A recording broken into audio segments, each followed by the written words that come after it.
When we look at global crime, it is tempting to see a single, chaotic wave of violence washing over the map. Viewing global threats as a monolithic problem leads to significant strategic errors. It causes philanthropists to misallocate their giving, and corporations to fundamentally misunderstand the true risks hidden within their supply chains. Consider the names that dominate the headlines: cartel heads like El Chapo, Russian mafia bosses like Semyon Mogilevich, or militia leaders like Joseph Kony. We label all of them dangerous, but that label hides a crucial reality. These men operate completely different types of networks, built on different rules, and exposed to different vulnerabilities. To make informed decisions about geopolitical risk or charitable giving, we have to look past the notoriety of the individual and analyze the specific reasons their networks exist in the first place. This diagram shows a framework for separating global threat profiles into two primary categories. On one side, we have profit-driven syndicates. On the other, ideology-driven actors. The profit syndicates, cartels, and mafias function like complex financial corporations. Their primary objective is revenue. To achieve that, they rely on massive supply chains and structure their operations so that leadership is replaceable. Warlords and terror networks operate with a different goal. They prioritize regional power, the collapse of state institutions, and ideological dominance over financial gain. They often rely on decentralized militias to inflict mass casualties. Because their core motivations are opposed, applying the mitigation tools meant for a profit syndicate to an ideological threat results in strategic failure. When governments target profit syndicates, they typically deploy massive resources to capture a single, highly visible leader. These high-profile arrests generate widespread media coverage and political victories, creating the impression that the criminal network has been dismantled. This relies on the kingpin fallacy. Removing leadership doesn't destroy the market. The network fractures into smaller nodes. Splintering sparks turf wars, but the infrastructure remains. Veteran figures simply absorb existing logistics and bypass the missing leader. The product pipeline continues at an industrial scale. The quantity of drugs moving across borders rarely dips, regardless of who sits in a prison cell. Arresting a cartel kingpin serves as a political victory. It fails to disrupt the systemic equation of supply and demand.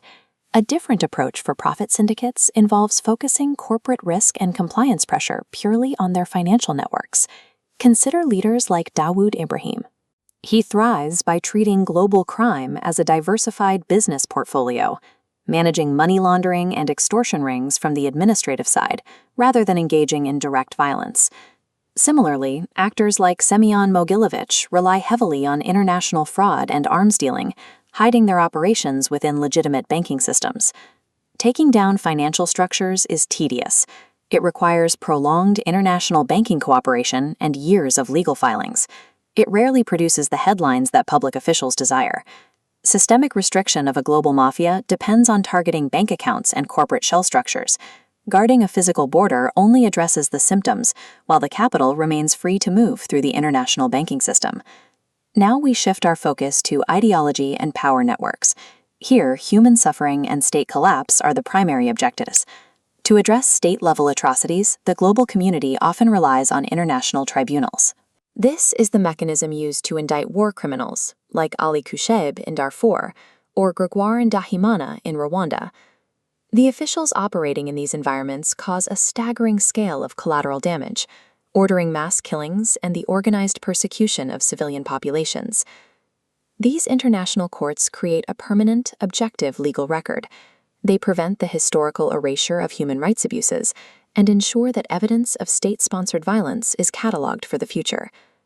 However, these international investigations take years to build. They are rarely capable of stopping active violence at the exact moment it is happening on the ground.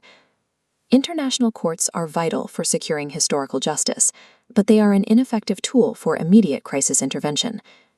The slow pace of international law contrasts with the urgent need to stop active, decentralized terror groups and militias. Joseph Kony and the Lord's Resistance Army serve as a prime example.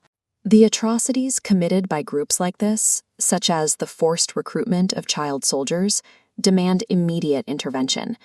These networks do not respond to financial sanctions. They operate outside the global economy, which means they must be physically neutralized on the ground. Direct intervention carries immense trade-offs.